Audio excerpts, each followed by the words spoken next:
നമസ്കാരം, കൊട്ടാരക്കര മീഡിയയിലേക്ക് സ്വാഗതം.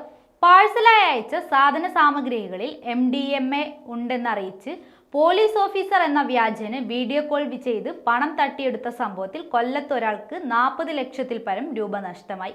മുംബൈ പോലീസിലെ സൈബർ വിഭാഗത്തിലെ മുതിർന്ന പോലീസ് ഓഫീസർ എന്ന വ്യാജേനയാണ് പാഴ്സൽ അയച്ച ആളെ തട്ടിപ്പുകാർ വീഡിയോ കോൾ ചെയ്തത്. പാഴ്സലിനുള്ളിൽ MDMA ഉൾപ്പെടെയുള്ള മയക്കുമരുന്ന് ഉൽപ്പന്നങ്ങളുണ്ടെന്ന് വീഡിയോ കോൾ ചെയ്തയാൾ പറഞ്ഞു. പാഴ്സൽ അയച്ച ആൾ വെർച്വൽ അറസ്റ്റ് ചെയ്തിരിക്കുകയാണെന്നും എങ്ങോട്ടും പോകരുതെന്നും തട്ടിപ്പുകാരൻ നിർദ്ദേശിക്കുകയായിരുന്നു.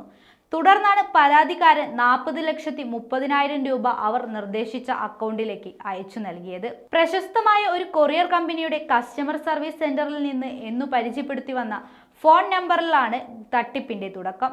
പരാതിക്കാരൻ മുംബൈയിൽ നിന്ന് തായ്ലാന്റിലേക്ക് ഒരു പാഴ്സൽ അയച്ചിട്ടുണ്ടെന്നും അതിൽ പാസ്പോർട്ട്, ക്രെഡിറ്റ് കാർഡ്, ലാപ്ടോപ്പ് എന്നിവ കൂടാതെ 200 ഗ്രാം MDMAയും കണ്ടെത്തിയതിനാൽ മുംബൈ പോലീസ് പിടിച്ചു വെച്ചിരിക്കുകയാണെന്നും അയാൾ അറിയിച്ചു.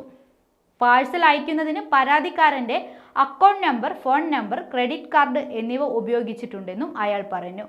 താൻ മുംബൈയിൽ പോയിട്ടില്ലെന്നും ഇങ്ങനെ പാഴ്സൽ അയച്ചിട്ടില്ലെന്നും വ്യക്തമാക്കിയ പരാതിക്കാരൻ കൊല്ലത്ത് പോലീസിൽ പരാതി നൽകാൻ പോകുകയാണെന്ന് അറിയിച്ചു. സംഭവം മുംബൈയിൽ നടന്നതിനാൽ അവിടെ പരാതി കൊടുക്കണമെന്ന് പറഞ്ഞ കൊറിയർ കമ്പനി പ്രതിനിധി മുംബൈ സൈബർ ക്രൈം സെൽ തലവനെ കണക്ട് ചെയ്യാമെന്ന് പറയുകയും തുടർന്ന് സൈബർ ക്രൈം സെൽ ഉദ്യോഗസ്ഥനെന്ന് ഭാവിച്ച് ഒരാൾ പരാതിക്കാരനോട് സംസാരിക്കുകയും ചെയ്തു. പരാതിക്കാരന്റെ ആധാർ നമ്പർ ഉപയോഗിച്ച് 13 സ്ഥലങ്ങളിൽ തീവ്രവാദികൾക്ക് വേണ്ടി അക്കൗണ്ട് ഉണ്ടാക്കിയെന്ന് പറഞ്ഞ് അയാൾ കേസ് അന്വേഷിക്കുന്ന IPS ഓഫീസർ എന്ന വ്യാജേന മറ്റൊരാൾക്ക് ഫോൺ കൈമാറി.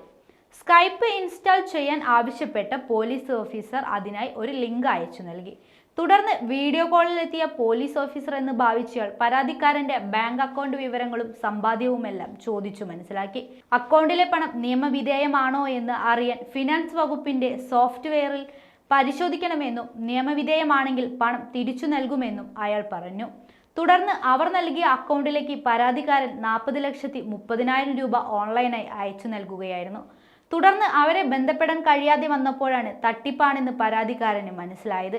സംഭവത്തിൽ കൊല്ലം ഈസ്റ്റ് പോലീസ് കേസ് രജിസ്റ്റർ ചെയ്ത് അന്വേഷണം നടത്തിവരുന്നു. ഓൺലൈൻ സാമ്പത്തിക തട്ടിപ്പിനിരയായി 1 മണിക്കൂറിനകം തന്നെ 1930 അറിയിക്കുക. എത്രയും നേരത്തെ റിപ്പോർട്ട് ചെയ്താൽ തട്ടിപ്പിനിരയായ വ്യക്തിക്ക് നഷ്ടപ്പെട്ട തുക തിരിച്ചു ലഭിക്കാനുള്ള സാധ്യത കൂടുതലാണ്. www.cybercrime.government.in എന്ന വെബ്സൈറ്റിലും പരാതി രജിസ്റ്റർ ചെയ്യാവുന്നതാണ്.